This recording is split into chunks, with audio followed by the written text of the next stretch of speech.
Hello everybody and welcome back to the Fortress of Solitude. Today we're going to be talking about Batman issue 12, written by Matt Fraction, with art by Jorge Jimenez, colors by Tormo Mori, and letters by Clayton Cowell. The Bat family adjusts to a new member as Verity Pennyworth has turned up at the manor. Bruce finds that all her paperwork checks out, asking Alfred how he never knew about his grandniece. The apparition of Alfred wonders if Bruce actually read his last will and testament, but Bruce admits it's sitting on his desk and he was going to get to it eventually. It's so funny that Bruce has not gotten to this yet, and it's been quite a number of years since Alfred has died, and even though it's a lot longer in real life than it is in the comics, it's still been quite a long time. I get the whole he doesn't really want to face that yet, he doesn't want to get through that part of his life yet, but it's just so funny that he just has not gone through the will yet, and that the will survived moving mansions into bunkers and all sorts of stuff. It's moved with him across 3 different houses. Bruce reveals that it's a bit too much like saying goodbye, asking Alfred about the Society of the Midnight Key, and Alfred reveals as long as there have been men and women like Bruce, there have been men and women like Alfred who are at their sides, and they built the society to train their successors. He knows Verity is brilliant, perceptive, adaptive, and brave, and most importantly, her stitch work is finer than any Savile Row tailor. I'm hoping Fraction eventually does get to explain what exactly Alfred's deal is, since he has been confirmed to not be some sort of hologram or AI, meaning it's either some sort of ghost or, as I think it is, and I kind of posited this back when he first appeared in the first couple of issues of the series, I think it's kind of Bruce's grief and memory of Alfred taking form in his head to help him regulate his emotions and how he deals with the grief. That being said, he's talking to Bruce about things that Bruce does not know about, like Verity and the Society of the Midnight Key, things that Alfred only knew about. So again, I think it might be some sort of spirit or something. I mean, it makes sense. It's the DC universe. There are spirits, there are ghosts, there's demons, there's all sorts of stuff like that. So why couldn't Alfred be one of those things? I do hope that there is something concrete on that story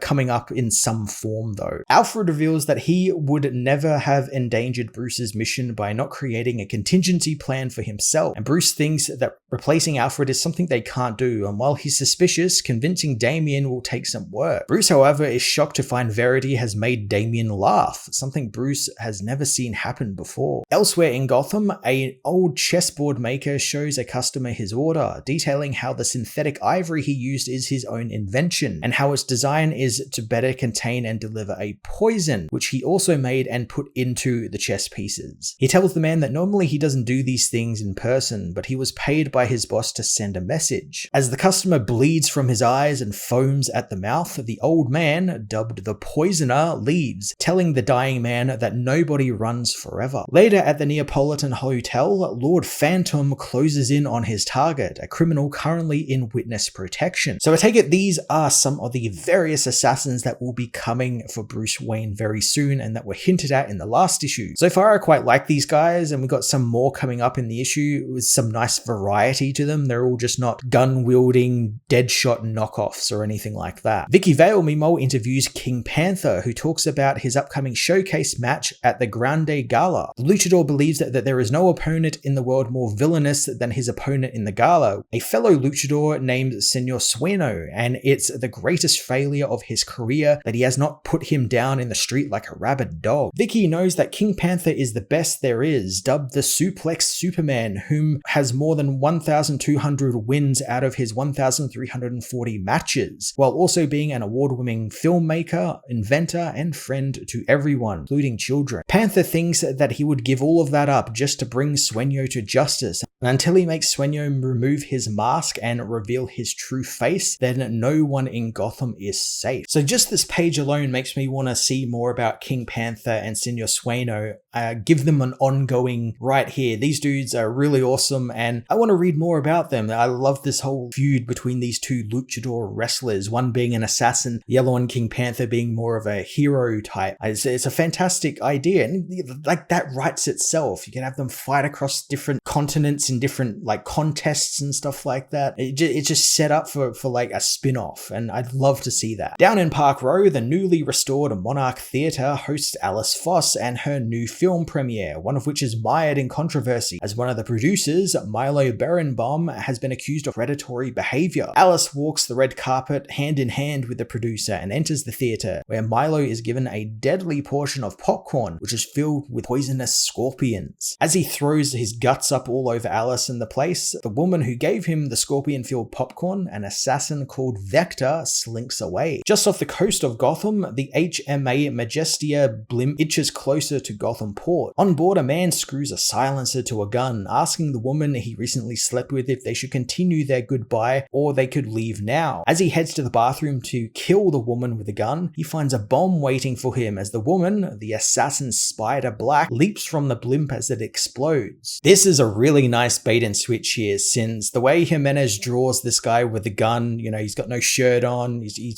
screwing the silencer on, it's exactly like Sean Connery's James Bond, and I like that you're meant to think that he might be the assassin until there's that nice switch there at the end where you see Spider Black. All these assassins converging on Gotham do not go unnoticed to Batman, who gets Verity to take some notes on the professional killers, as Damian rattles off everything he's picked up from the footage they have of them, finding that they are all independent, with no legal guild backing, and they are practically ghosts. Damian wonders why they are all there in Gotham now, and Bruce figures out it's because of him. Bruce tells Damian to get along to school, and Verity finds the young Robin quite remarkable, something Batman agrees with. So I didn't think we'd get much of the assassination storyline until after Bad Seeds was over, but I guess Fraction is setting it up properly here before we dive into that big event in the next issue. It's definitely one of the many plots that Fraction has running that I'm most interested in, just really for the fact that I love that it gives Bruce Wayne something to do. Usually when a writer comes in to write Batman, they often forget about Bruce Wayne, or they just give him a little bit at the start and then they just kind of do away with him. And I get it, Batman is really the more interesting part of this duo, so I can understand that, but I like when a writer actually gives something for Bruce Wayne to do and let him have a sort of James Bond type super spy storyline of his own. Elsewhere at the Beacon Hotel, the Poisoner is attacked by Lord Phantom in an elevator, but he smashes a vial of poison in the masked assassin's face. Despite the poison, Phantom manages to push Poisoner down, planning on driving his hidden blade into the old man's chest. Batman puts a stop to that as he smashes through the glass window of the elevator, taking out Poisoner, but not before the old man popped open 2 new poison vials. Batman grabs the vials and tosses them out of the elevator as Phantom manages to cut him in the neck, although the bat armor breaks the blade. Tiring of all of these games, Batman slams Phantom into the ceiling and then into Poisoner, knocking them both out. He tries to remove Phantom's mask to find his identity, but his hand is covered in the poison that the man was dosed with, causing him to yank the glove off his hand before it begins eating through the armor. Phantom awakens and slashes Batman in the face again, but all this does is piss Batman off even more, and he beats Phantom unconscious as the elevator stops, opening to a group of people that Batman tells to take the next elevator. The chaos of this entire sequence is just fantastic. It's very reminiscent of stuff we'd see in like the John Wick movies or some Hong Kong action movies. Just close quarter, violent, and very fast paced. Bruce also getting caught off guard by a couple of these assassins too is interesting, and I wonder if it has anything to do with Verity showing up and bringing up these feelings and memories of Alfred again. It's kind of throwing him off his game a little bit. Meanwhile, at the bank, the Minotaur calls Tozuki, telling him that some assassin is slicing his way through the Sword Boys in Little Tokyo, and he wants Tozuki's permission to give the sole survivor of the attack who ran to the GCPD a Kakihara smile so everyone will know he's a snitch. Tozuki though tells Minotaur that they both drive the same car, having heard the strangest little rattle in his car's engines earlier that night. He tells the Minotaur should probably avoid driving his own car until it is serviced. The man doesn't say any more and just hangs up, and Minotaur comes up with an idea, taking the man he was about to torture and dressing him up like him, sending him down into his car, and after barely getting out of the parking garage, the car explodes. The real Minotaur, however, wasn't in the car. His decoy was, as he watches from the office, finding the fun is over and it was great while it lasted. I'm intrigued as to what Minotaur's game is now, since, as we saw in the last issue, all of the crime families have decided to band together against him, and that's got to lead to some sort of all-out civil war amongst the gangsters, which is probably going to be put on hold because of bad seeds popping up now. I do hope the Minotaur does get more page time though, since it feels like he's been criminally underutilized. He's barely been present in the book since his introduction, and it feels like there's a lot of unsaid stuff with this character that hasn't been said yet, and hopefully we get to see more of him. Hopefully he just doesn't disappear into the ether after bad seeds. Maybe he gets a part in bad seeds, but I just wish there was more done with him because he's such an interesting looking character. I liked the idea that he was trying to run the entirety of Gotham's underworld by using like new state-of-the-art technology and ways of doing criminal organizations in like the 21st century. It was really interesting.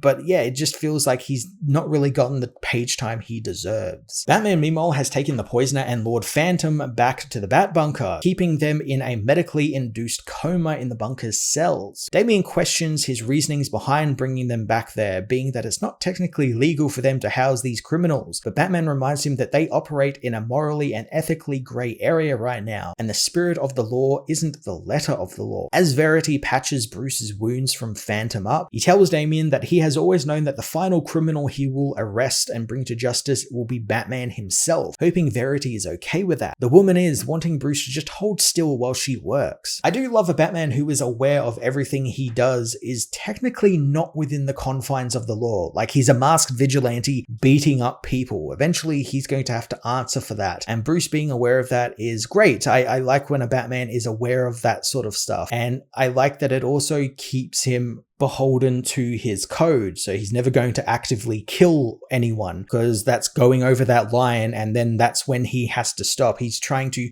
push out that day where he'll have to take himself down as far as he can so he can do the most good, and if he kills, then that kind of ruins all of that. And I like that him being aware that he is going to be the last criminal he ever arrests is great. It holds him to that code. Damian wonders why the two assassins were together in the same hotel and what drew them there at that exact moment. Verity, however, knows the answer to this, revealing that it was her doing, since she believed none of the assassins knew they were involved in a competitive contract. So using an identity she established on the underweb, she forced contact between both of the assassins, prompting Batman to get involved and even the playing field, since 5 killers against 1 Batman is hardly a fair fight. After a moment, Bruce and Damian both agree that Verity can stay around, as in Arkham Towers, Joker is woken by someone's presence, a voice which wants him to guess who it is. Joker thinks the voice is in his head, but the voice, belonging to Batman, speaks up again, telling Joker that he's not going anywhere, no matter what Joker sees or hears. And it's something that Joker finds a relief, vaguely threatening to mention Batman's visit to Dr. Zeller, but the voice goes away and Joker is left to laugh at himself once more.